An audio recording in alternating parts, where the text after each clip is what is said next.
जय भीम, नमो बुद्धाय। दोस्तों, मैं राहुल नागपाल और आप देख रहे हैं राहुल लाइव 85। आज 6 जनवरी है और आज एक ऐसी महान शख्सियत का जन्मदिन है जिसके बारे में बहुत कम लोग जानते हैं और हमको जानना चाहिए कि उस महान शख्सियत को जिसके डेथ के बाद में, जिसके परिनिर्वाण के बाद बाबा साहब डॉक्टर अम्बेडकर ने कहा था कि मेरा एक हाथ चला गया। आप समझ सकते हैं कि वो कितने महत्वपूर्ण रहे होंगे अपने समय पर, जिनके जाने के बाद बाबा साहब डॉक्टर अम्बेडकर ने कहा कि मेरा एक हाथ चला गया।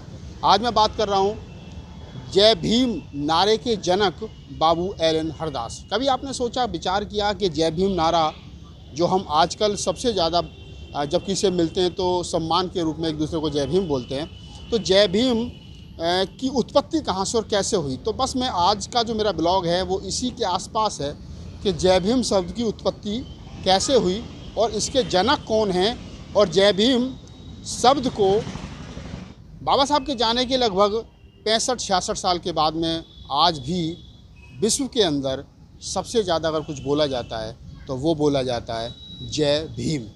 ये बड़ी बात है कि इस नारे को जिस व्यक्ति ने दिया, आज उस व्यक्ति का जन्मदिन है। मैं बात कर रहा हूँ, जैसा मैंने बताया, एलन हरदास। एलन हरदास थे कौन, ये बात आपको समझनी चाहिए और आगे बतानी चाहिए कि एलन हरदास जो थे वो कौन थे।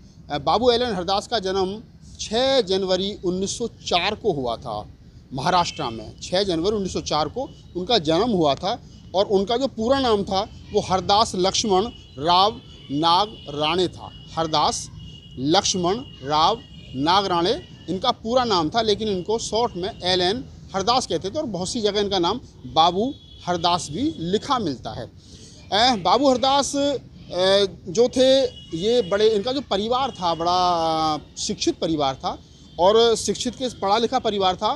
इनके जो पिताजी थे, इनके पिताजी लक्ष्मण और कुंडा नागराणे, इनके पिताजी का नाम था लक्ष्मण और कुंडा नागराणे। नागराणे साहब इनके जो पिताजी थे वो रेलवे में बाबू थे, यानी क्लर्क थे रेलवे में, और उन्हीं की सोबत का असर, क्योंकि जो इनके पिताजी थे लक्ष्मण और कुंडा नागराणे जो थे वो महाराष्ट्र के जो एक बहुत बड़े संत हुए हैं, चोखा मेला संत की संगत उन पर थी। और चोखा मेला एक दलित समाज के एक बड़े संत थे, अछूत समाज के संत थे, तो उन्होंने जो वहाँ काम किया था तो उनसे बड़े प्रेरित जो थे वो बाबू एलन हरदास थे। एलन हरदास 1921 में एलन हरदास ने छोटी उम्र में उन्होंने एक प्रेस लगाई और प्रेस में उन्होंने जो प्रेस लगाई थी उस प्रेस में बहुत सारे उन्होंने पत्रिकाएं छापी, अखबार छापे, और एक किताब थी जिस किताब का नाम था मड़ाई महात्मा नाम की किताब थी जो उन्होंने अपनी प्रेस से छापी थी। उसके बाद में चोखा मेला विशेषांक उन्होंने अपनी निकाला था 1924 में और 1922 में, और उन्होंने चोखा मेला के नाम से एक छात्रावास भी बनवाया था बाबू एलन हरदास ने।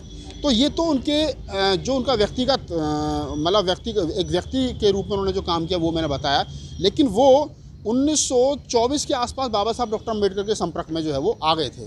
तो 1924 में जब वो बाबा साहब डॉक्टर अम्बेडकर के संपर्क में आए और बाबा साहब से बड़े प्रभावित थे, तो बाबा साहब डॉक्टर अम्बेडकर ने जब समता सैनिक दल बनाया था 27 सितंबर 1924 को, तो बाबा साहब डॉक्टर अम्बेडकर ने एलन हरदास को नागपुर का जिलाध्यक्ष बनाया था। ये कई जगह लिखा मिलता है कि नागपुर का जिलाध्यक्ष बाबू एलन हरदास को बनाया था, और जब जिलाध्यक्ष उनको बनाया था तो एक बार वो समता सैनिक दल की शाखा लगा रहे थे, तो उन्होंने देखा कि मुस्लिम साथी जो है वो निकले जा रहे हैं और वो आपस में बात कर रहे हैं और बात सलाम वालेकुम और वालेकुम सलाम के जरिए वो एक दूसरे का से बात कर रहे हैं। तो बाबू एलन हरदास जो थे उन्होंने जब देखा कि जब मुस्लिम समाज के लोग आपस में मिलते हैं तो वो जय भीम क्या नाम है सलाम वालेकुम और पलट के वालेकुम सलाम जो है वो कहते हैं। तो अगर हम अम्बेडकरवादी लोग या बाबा साहब डॉक्टर बी आर अम्बेडकर की मूवमेंट से जुड़े हुए वाले लोग अगर आपस में मिलेंगे तो किस चीज़ का संबोधन होना चाहिए?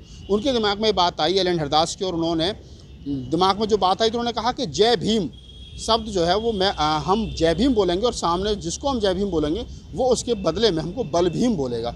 तो नारा जो दिया गया वो दिया गया जय भीम और बल भीम का।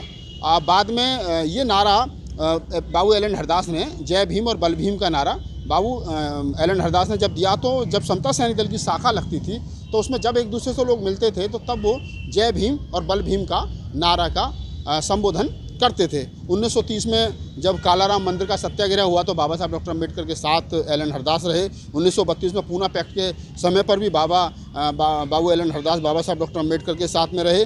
और 1933-34 में की घटना रही जो मैंने बताई आपको कि 1933-34 के आसपास नागपुर में जो एल एन हरदास थे उन्होंने ये नारा दिया था जय भीम और बल भीम का। बल भीम तो ख़त्म हो गया, लेकिन जय भीम के बाद में फिर नमो बुद्धाय, आप समझ सकते हैं कि नमो बुद्धाय जुड़ गया। जय भीम क्या, जैसे पश्चिमी उत्तर प्रदेश में हम देखते हैं कि यहाँ जय भीम और सत्य साहिब जुड़ गया। इसी प्रकार जय भीम नमो बुद्धाय, लेकिन बल भीम जो है वो कहीं ना कहीं पीछे छूट गया। तो जय भीम और नमो बुद्धाय हो गया और बल भीम जो वो रह गया। तो जय भीम के जनक, जय भीम नारे के जनक, जय भीम शब्द के जनक एल एन हरदास की आज 170वीं जयंती है। तो मैं सबसे पहले बाबू एल एन हरदास को नमन करता हूँ, ऐसे महान योद्धा को। और मात्र 35 साल की उम्र रही थी एल एन हरदास की, क्योंकि 12 जनवरी 1939 को बाबू एल एन हरदास का परिनिर्वाण हो गया था। तो 35 साल की उम्र में उनका परिनिर्वाण हो गया। लेकिन 35 साल की उम्र में उन्होंने कितना काम किया ये बड़ी बात है। उन्होंने चोखा मेला के नाम से छात्रावास बनवाया, चोखा मेला के प्रेस लगाई तो चोखा मेला के नाम से उन्होंने विशेषांक निकाले। उसके बाद में मड़ाई महात्मा नाम की किताब उन्होंने निकाली। बाबा साहब डॉक्टर अम्बेडकर के सत्याग्रह, कालाराम सत्याग्रह आंदोलन में रहे।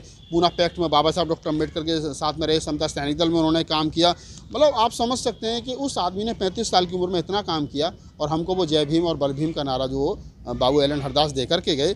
बहुत कम लोगों को ये बात पता होगी, लेकिन पता होनी चाहिए। और जो लोग इस वीडियो को देख रहे हैं उनसे मेरी अपील है कि वो इस वीडियो को ज़्यादा से ज़्यादा आगे इसलिए बढ़ाएं ताकि जय भीम के जनक बाबू एल एन हरदास की सही बात जो है वो आगे तक पहुंच सके, बाबू एल एन हरदास के बारे में जानकारी आम लोगों तक पहुंच सके। बाबा साहब डॉक्टर अम्बेडकर ने 1949 और 50 के आसपास अपने पत्रों में ये लिखा मिलता है कि अपने पत्रों में खुद जय भीम लोगों को लिखना शुरू कर दिया था।